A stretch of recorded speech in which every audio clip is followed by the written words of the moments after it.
Nigeria, a food basket on the African continent, is a major preoccupation of the Tinubu presidency, as demonstrated with the renaming of the Ministry of Agriculture and Rural Development to Agriculture and Food Security. But as the foundation of this target set to take off, stark realities of paradigm of emerging economies, including rise in dollar and fuel subsidy removal, comes up with increase in prices of goods and services. Granted, these are tough times, and the federal government also taking remedial measures by releasing grains and palliatives to civil servants. Sadly, hoarding of food items by middlemen are frustrating these efforts, so there is need to address these unpatriotic tendencies from the merchants, especially at the nation's borders and major cities. Yes, the federal government is at the center of this national emergency, but the government at the sub-national levels also have major roles to play in addressing the issue of food hoarding. On Weekend File tonight, we will be discussing hoarding and food security action plan. And our guest is Dr. Emeka Okengo. He's a development economist. Don't forget to also bring you reports filed in by our correspondents from across the country. Thank you very much for joining us on Weekend File. I'm Ruth Aguele. First, we'll begin with the news.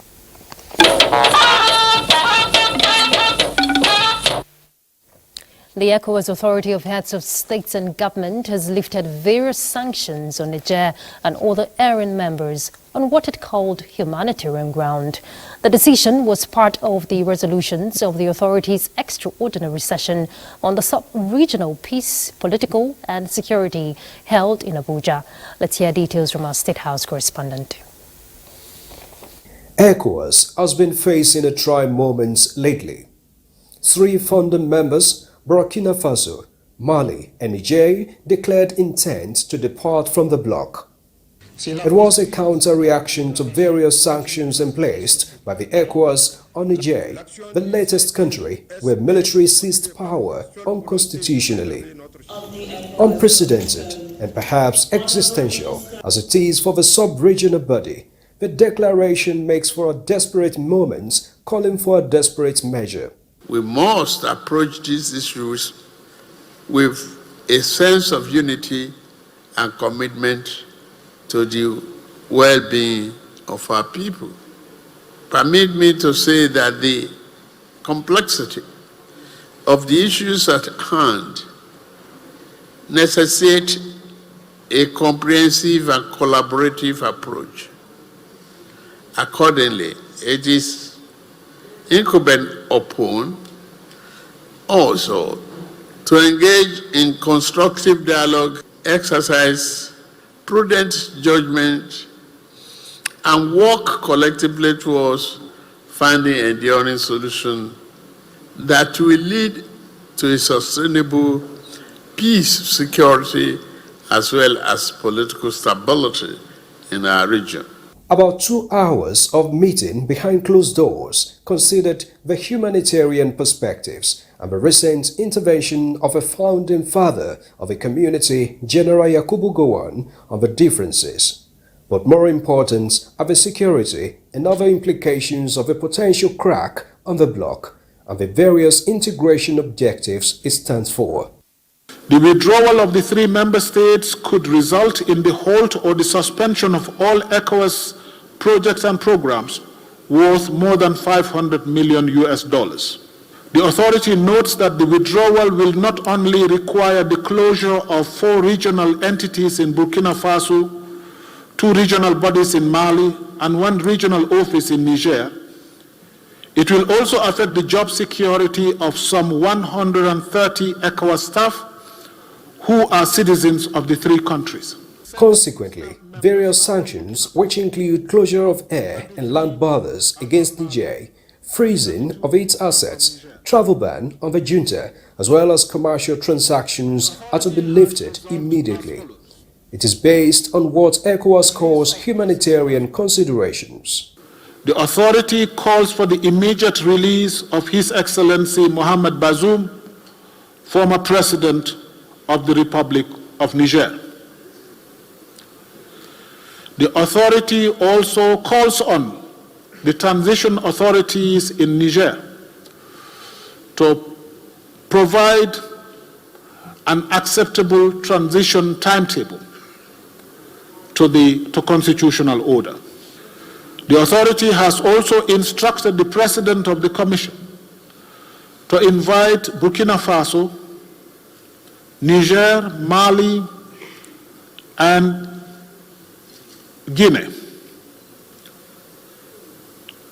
to attend technical and consultative meetings of ECOWAS, as well as all security-related meetings.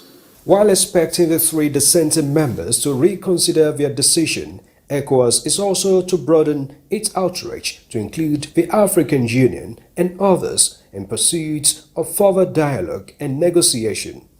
From the State House, Musbah Then Wahab, NTA News. In other issues, the presidency has reacted to a leaked diplomatic correspondence between the embassy of the state of Qatar in Abuja and Nigeria's Ministry of Foreign Affairs regarding President Bola Ahmed Tinubu's state visit to Qatar. That is between 2nd and 3rd March 2024.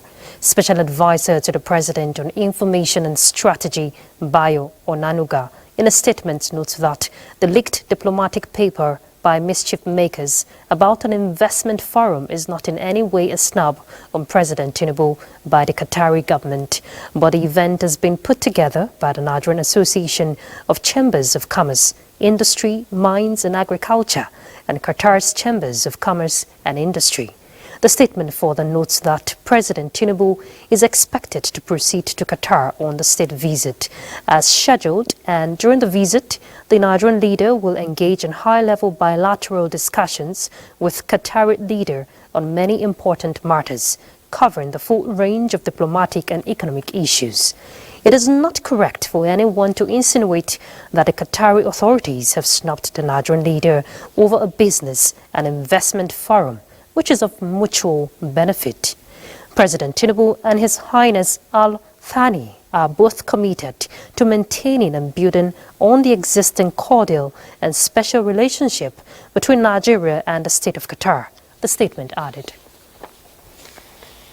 Let's inform you that the process of release of the 42,000 metric tons of assorted food items as directed by President is underway. Special Advisor to the President on Information and Strategy, Bayo Onanuga, says the grains are being bagged before handing over to National Emergency Management Agency, that is NEMA, for distribution to vulnerable Nigerians. Well, Musa Baba Aliyu has that details for us. The government has stored 51,000 metric tons of assorted food in silos across the country. Out of the number, the president directed that 42,000 metric tons be released to cushion the effects of inflation, with the poor and the needy as major targets. Apart from cassava flakes, also known as gari, which is already bagged, grains are being packaged in sacks for easy distribution. And here, officials of the Federal Ministry of Agriculture and Food Security are carrying out the exercise. You can see the number of bags that are well stacked, 9 trucks on ground already. As at this hour, today being 23rd of February 2024. Rice is also on the food items to be distributed, and Special Advisor to the President on Information and Strategy, Bayo Onanuga, says 60,000 metric tons will be purchased by the federal government from mega rice millers. And the Minister of Agriculture and Food Security says government intervention is already having positive impacts, with the price of produce gradually dropping across the country.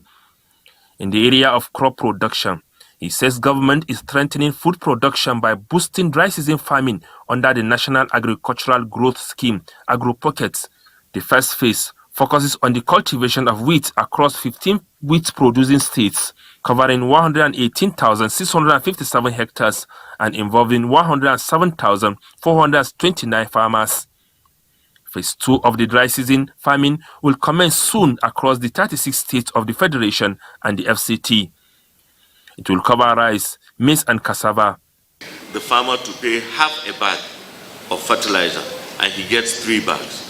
That is to say, NAGS is paying 1.5 bags, and also the farmer pays half bag and the Federal Ministry of Agriculture through the intervention is paying 1 bag. And all these items that I'm talking about also includes the agrochemicals, and seeds is free. All seeds, be it wheat, maize, or rice, or cassava, are all free. Additionally, solar-powered water pumps for irrigation provided by the federal government are being deployed to aid the upcoming phase of the program. Musa Baba Aliyu, NTA News. Well, as digitization continues to dominate the business world, Nigerian women are also utilizing the opportunity to make remarkable presence in the nation's economy. This was at the 2024 Women in Finance Conference organized by the New Faces, New Voices in Abuja. Let's hear from Bosade Ibo. In a bid to unlock the full potentials of Nigeria's digital economy and promote social and economic development, the federal government, through the Nigerian Communications Commission, anticipated that the 3 million technical talent program is capable of increasing the digital and technical skills of young Nigerians by 70% in 2027. With the trend and possibilities in technology, these women here are strategizing to adopt new innovations into their businesses and better ways to serve their customers and to contribute to the economy. If you do not put something about you out there, then nobody knows that you are present. What can you give the society? What can you give the world? What can you provide to the world? Navigating the entrepreneurial digital frontier is not without challenges, especially to those at rural areas, which the experts say through empowerment and enlightenment programs can be captured into the digital space. Invest time, resources, money, efforts into training these multiple women who would go back to train their own communities of other women. Entrepreneurs can chart a path to success and contribute to Nigeria's economic prosperity. So the environmental and policy frameworks have never been better than they are today. I see a lot of collaboration going on, and that is what is key for growth. These women believe, as they continue to hold hands to eliminate bottlenecks and breaking stereotypes to explore the business world dominated by men, their presence will also contribute to the 1 trillion economy target of the present administration. In Abuja, Bosede Ebo, NTA News. More than 19,000 students have graduated from the Abubakar Tafawa Balewa University, Bauchi. The convocation ceremony also included graduates of the first set of medical doctors by the university. Muazu Hassan reports.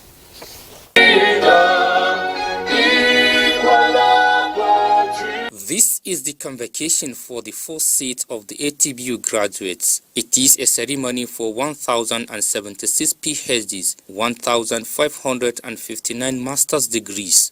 Others are 1,653 postgraduates, 15,460 first graduates, and 404 diplomas. Vice Chancellor of the University, Professor Muhammad Ahmad Abdulaziz, has delivered the Chancellor's message, who is the Ewe of Ado Ikiti. Let me call on the federal government to continue introducing changes that are in consonance with modern times in promoting the development of our Nigerian universities.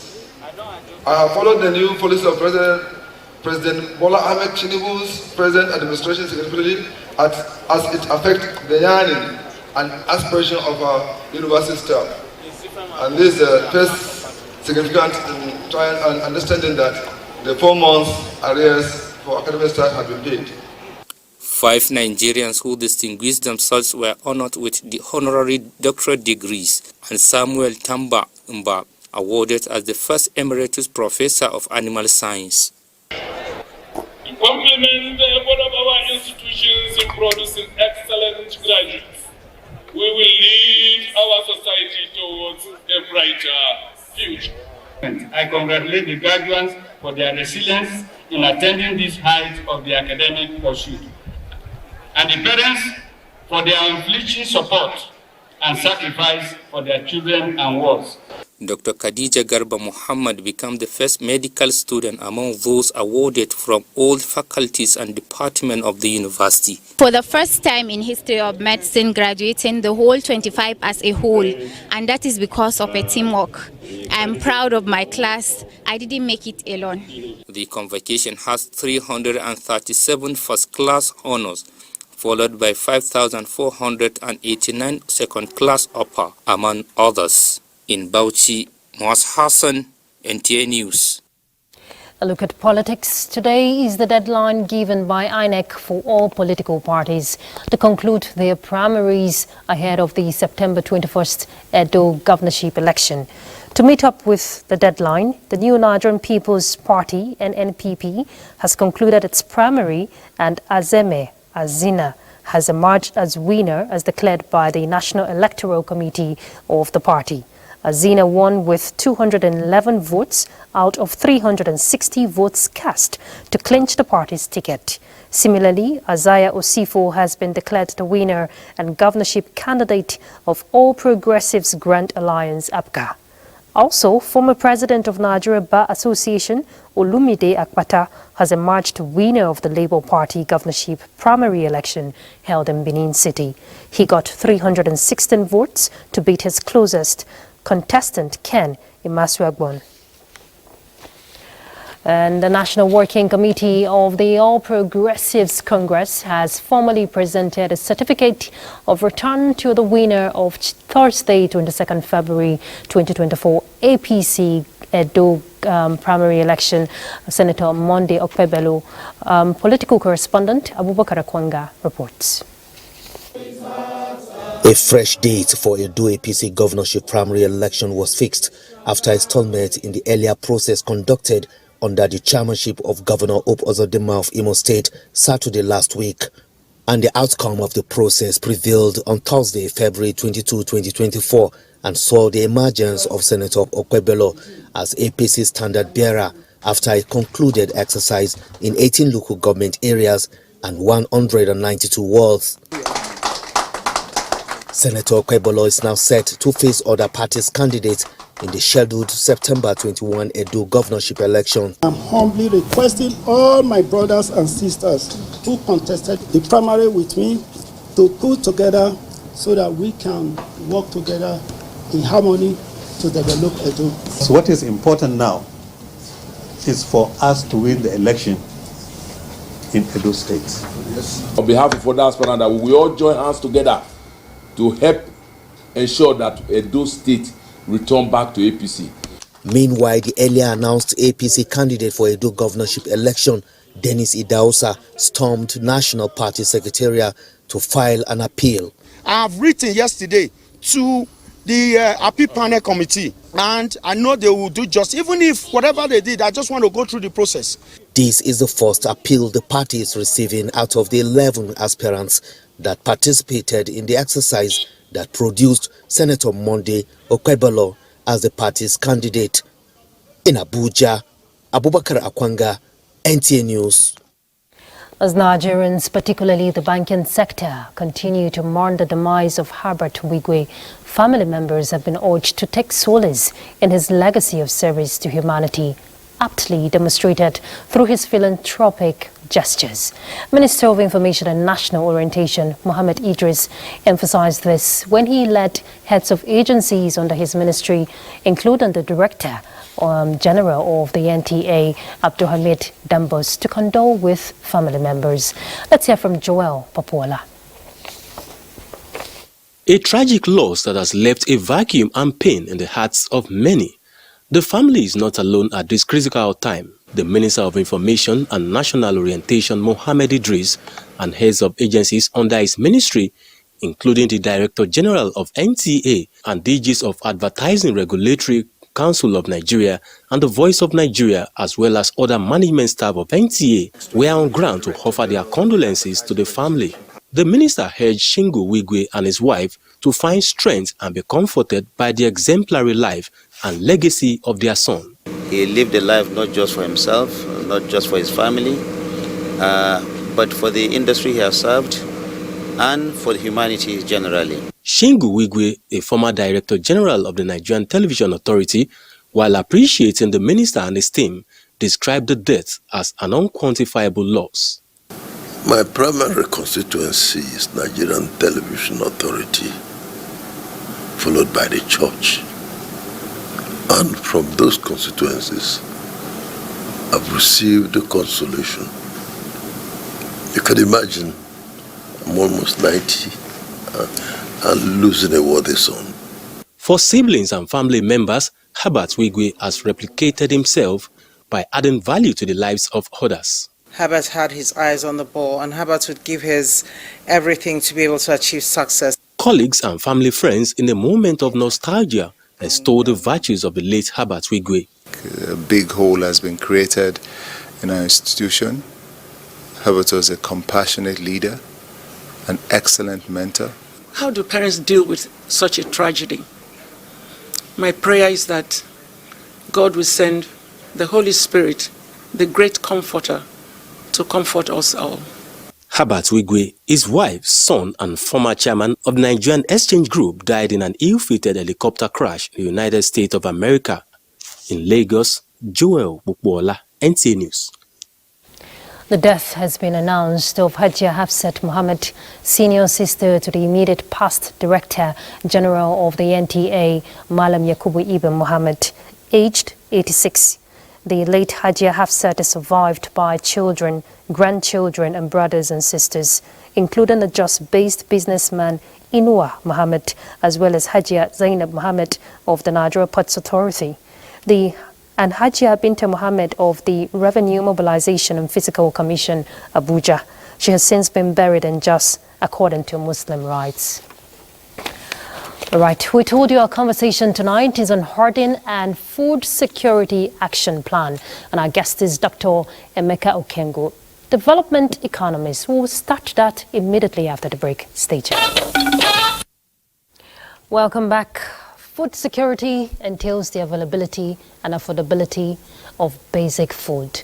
The absence of this makes a nation unsecured. For Nigeria, despite being a food-secured country, it was discovered that the activities of smugglers and merchants are threatening food security in the country. In this report, Musa Baba Aliyu takes a look at the situation and how government plans to deal with saboteurs. Nigeria has over the years remained food secured, with over 60 million farmers producing what the country consumes daily. A survey indicates that about 12 countries relied on Nigeria for their staples on a daily basis. A market like this at the border communities are major sources of the food. It has also been reported that merchants are taking advantage of the devaluation of the naira to buy food in bulk and export it for maximum gains. Food in Nigeria is the cheapest in West Africa, and our neighbors are using our food to trade. They're taking our soybeans and other stuff back to make foreign exchange for themselves. A visit to the Nigeria-Niger border in Jibia, Katsina states shows a stall in the movement of goods and services following the sanctions imposed on Niger. We know that they close border, Aguele border. So this border, people that should go to buy, we will enter to buy. So they and we are always helping others. However, behind the border posts, smugglers find their way, but many of them have been arrested. Just in that Ilela axis, there are 32 illegal smuggling routes. And the moment those foodstuffs were intercepted, the price of maize fell by 10,000 naira. It came down from 60,000 to 50,000. In the hinterland, there are bulk buying and hoarding of agricultural produce and products. Some farmers told me that the massive buying of food started in 2023 during the Naira redesign policy. They allege that people who stockpiled cash at home massively bought food items to save them from losing large sums of money. To address these challenges, the government is planning to introduce national commodity boards to monitor the movement of agricultural produce within the country and those for export. This is a board, this is an arrangement where they will take charge of what is needed for the country in terms of securing supply of food for our teeming population before others take. That is for export and for trading, for instance, even commodity exchanges. Going by the ranking of the Food and Agriculture Organization of the United Nations, Nigeria remains the world's largest producer of sorghum, cowpea, cassava, yam, and vegetables. Musa Baba Aliyu, NTA News. Right. Imagine getting half a bag of rice for a token. Closer to free, especially now that the increase in the prices of food items is unpredictable. Well, this can only be possible in a climate where the government is sensitive to the plight of the people. To cut the story short, the federal government has commenced the sales of seized food items at discount in Lagos, and beneficiaries are not just excited but equally hoping the move will lead to a crash in the prices of commodities. Let's hear from Michael Olale. For many Nigerians, to put food on the table is not basically about non-availability, but low purchasing power and the financial capacity to sustain the continuous price increase.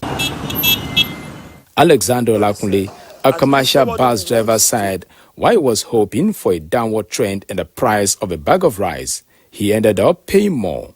Then I asked what would be his reaction if he gets same quantity at a discount. If I am given that opportunity, to buy a bag of rice for 20,000, I'm very, very glad to save about 60,000, and that 60,000 will at least be for another thing. Olakunle's world of imagination has come to reality with the sale of seized food items at discount rates by the federal government. Under the arrangement, a 25 kilograms of rice is being sold for 10,000 naira, and beneficiaries say money is not a barrier for such purchase. It's free. They don't even check the NIN, no check your, ask you to pay any amount. You can see people coming from behind. They should try to improve in this project, and once they can be doing this thing, so this thing can go far. Although the initiative, which attracted thousands of Lagos residents, is aimed at inflicting financial loss on smugglers while combating scarcity. But public analysts say this will lead to crash in the prices of food items. Price is being determined by forces of demand and supply. So government selling will increase the supply in the markets, and people buy from government will reduce aggregate demands. While the federal government has offered immediate solution to a pressing problem, stakeholders say solving the mismatch between population growth and food availability is imperative for the future. The things that can be done in short term will include issues around bringing more land under cultivation. In July last year, the president has spoken about 500,000 additional hectares of land. If we have, farm chemicals that are produced in Nigeria, it will be more affordable for farmers to buy, as well as seeds. It will also be affordable, and then we can produce food that is not too expensive for the common man to buy. For now, the excitement in the air revolves around saving more to get more, and reaction by market forces to this initiative will determine the success of the exercise. In Lagos, Michael Olale, NTA News. All right, time to expand the discuss. We have Dr. Emeka Okengo, development economist, already seated.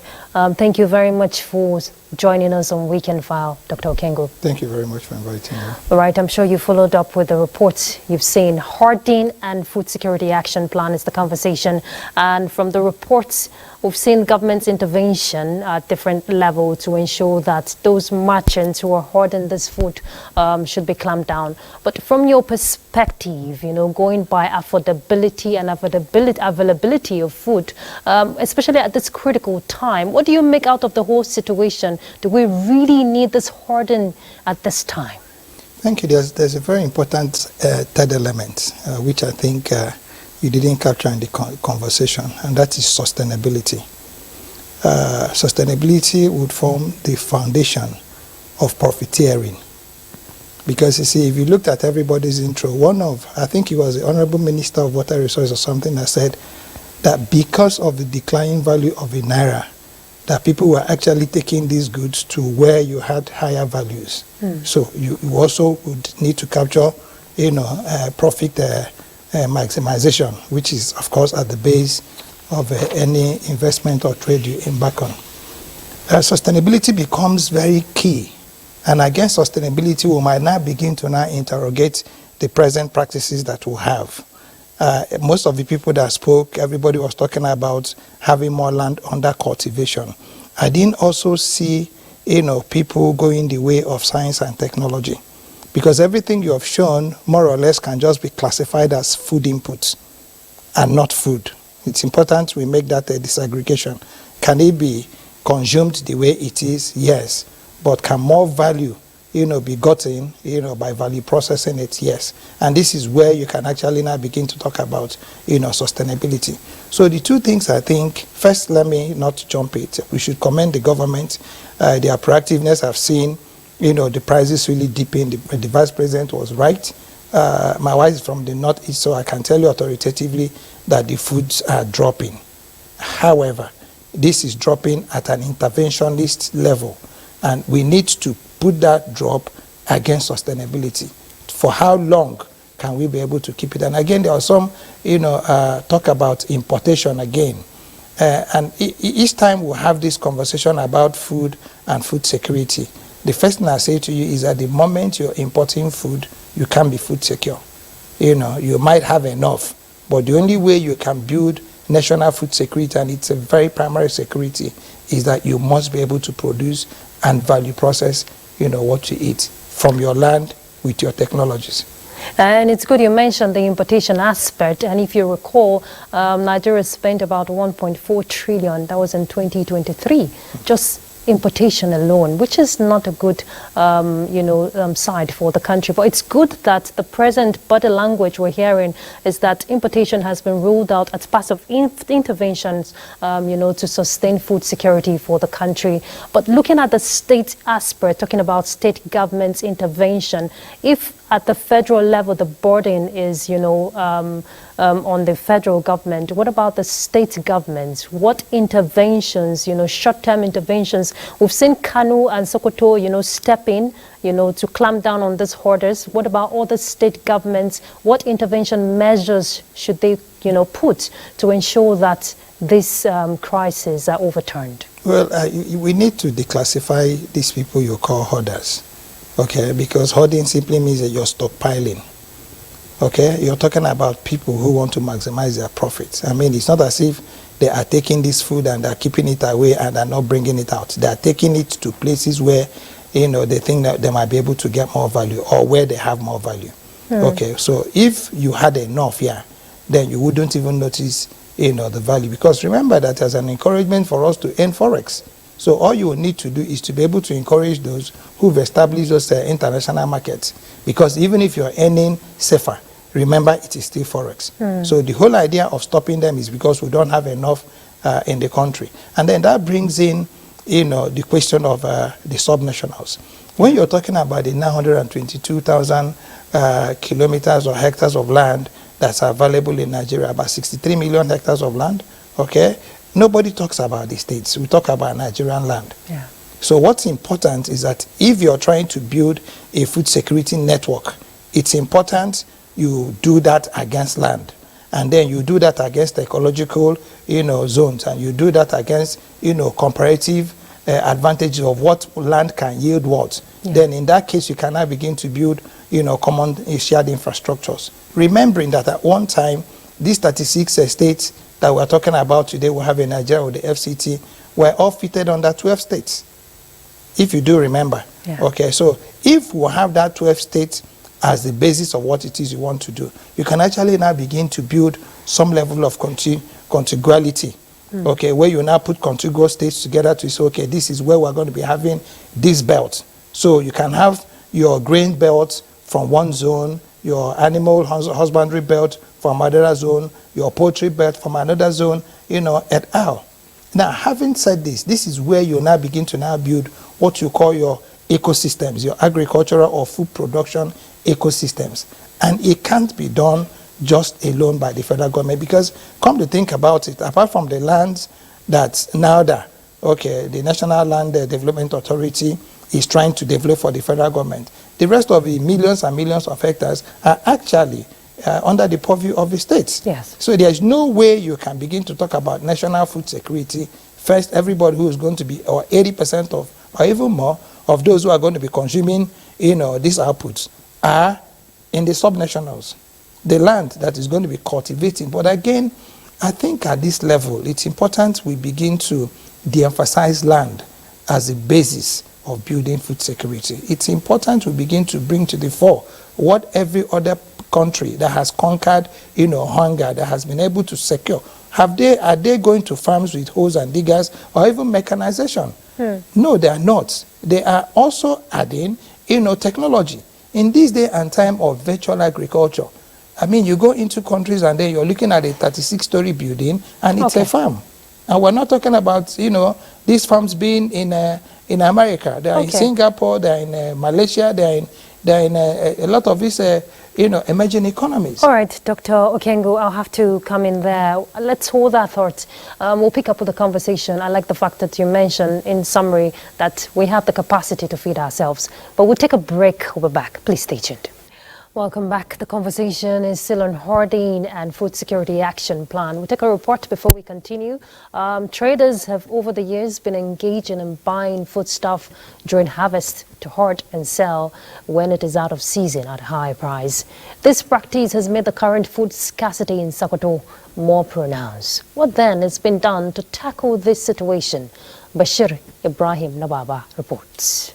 Sokoto State, like in other cities of the Federation, even traders are grumbling over the soaring prices of grains, which they attribute to the hoarding of food items and other essential commodities by traders. Gaskiya daga lehen manya ne saboda wani kana iya gane yana iya sayan buhu 500 he da haka ma sai ya kai su to ya aje.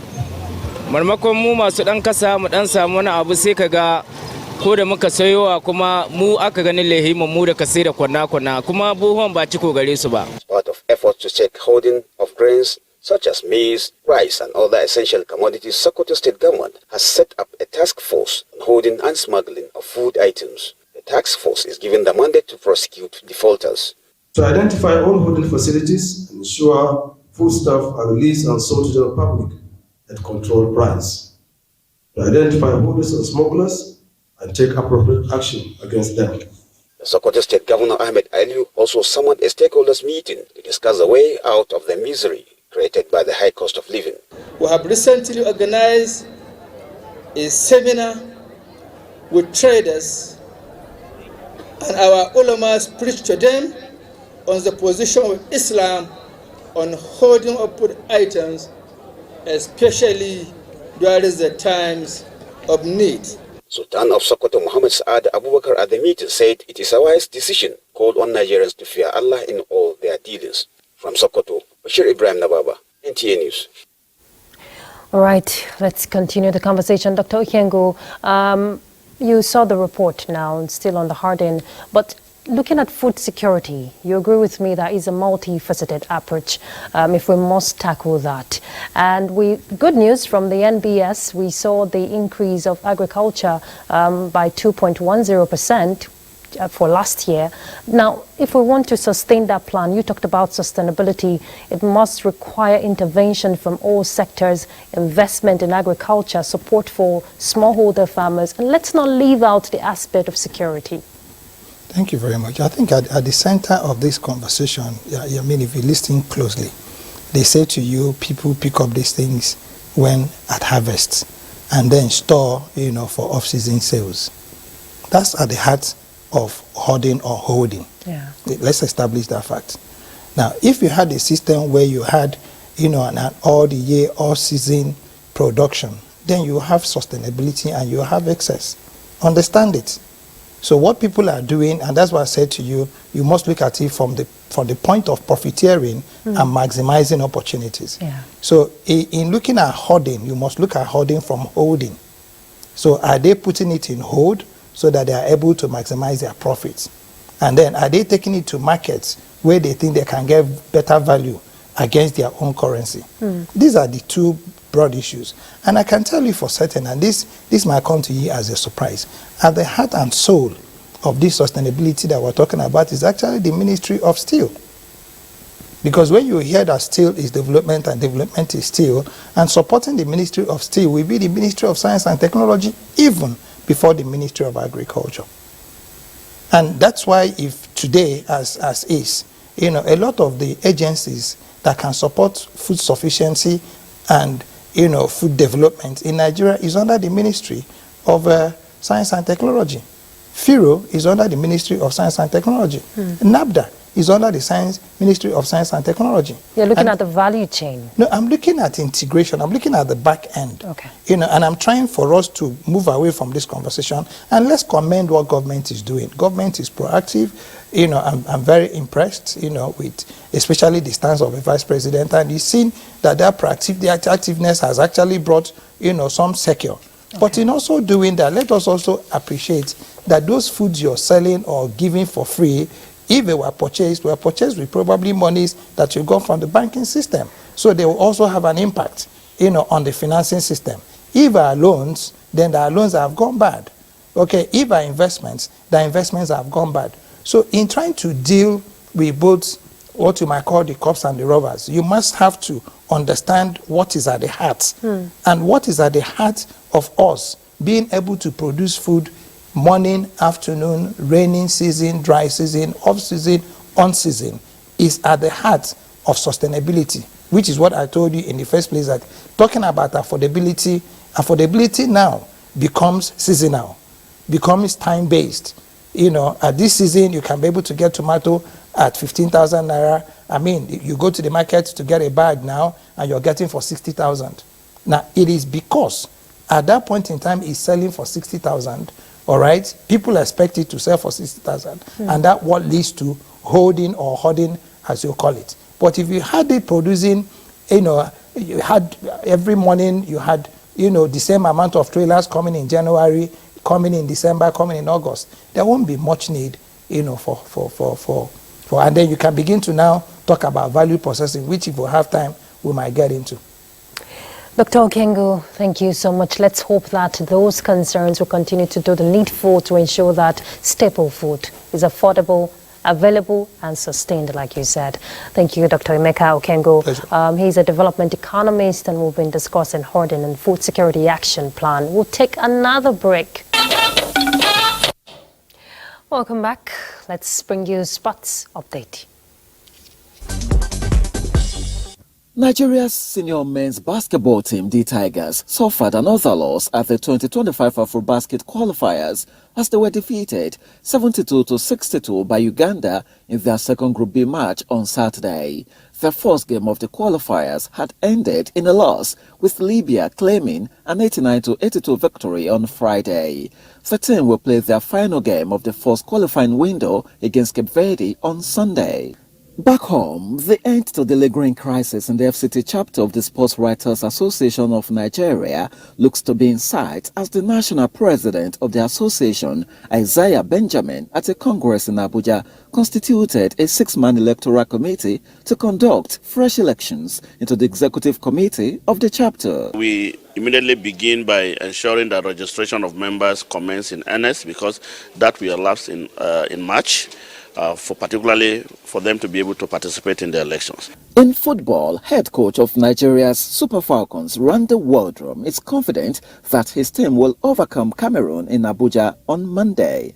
Despite playing a goalless draw in Douala in the first leg, Waldrum believes his side has what it takes to secure the needed win in Abuja and advance to the final round of qualifiers. We can put together our performances like we did at the World Cup, then I really like our chances. Still on football, Enugu Rangers recorded a 1-0 victory against Doma United in a matchday 21 clash of the Nigeria Premier Football League, played Saturday, with Kwara United drawing 1-0 with Katsina United, while Bendel Insurance and Ayimba International played out a goalless draw. In the English Premier League, Aston Villa solidified their hold on top four with an exciting 4-2 victory against Nottingham Forest. Nigeria's duo of Calvin Bassey and Alex Iwobi got the goals as Fulham claimed a thrilling 2-1 victory over Manchester United at Old Trafford. Crystal Palace secured a comfortable 3-0 win over Team Burnley, while Brighton settled for a 1-0 draw against Everton. With sports update, Bade Adeleye, NTA News. All right, that concludes Weekend File. Thanks for your company. I'm Ruth Aguele. Good night.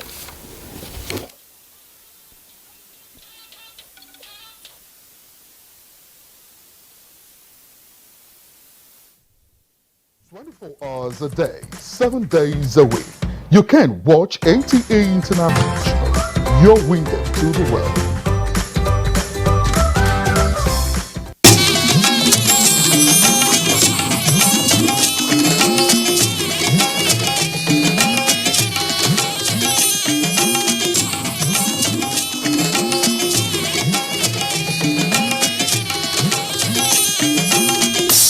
This is the network service of the NTA.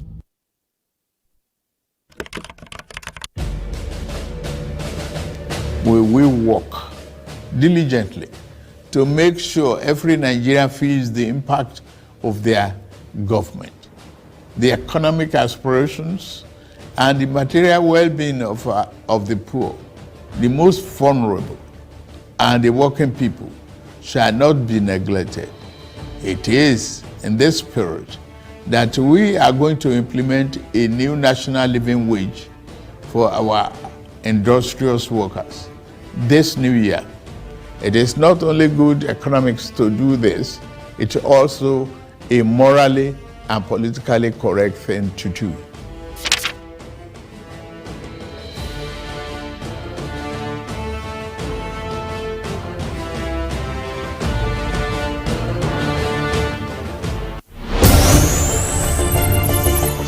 Are you a tech enthusiast? Perhaps you want to know more about the devices and gadgets you use. Tech Mode will bridge that gap. Connect great minds while extraying everything about technology as it concerns you. It is Tech Mode. Tech Mode is unlocking your tomorrow today.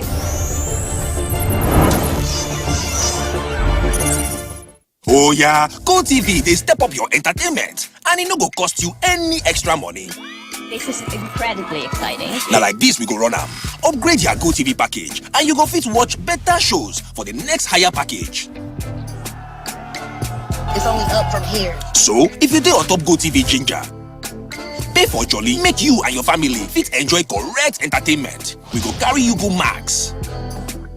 If na GoTV Jolly you dey, pay for Max and we go carry you go Super sharp sharp. Make you for fit flex with all the kind shows wey you like.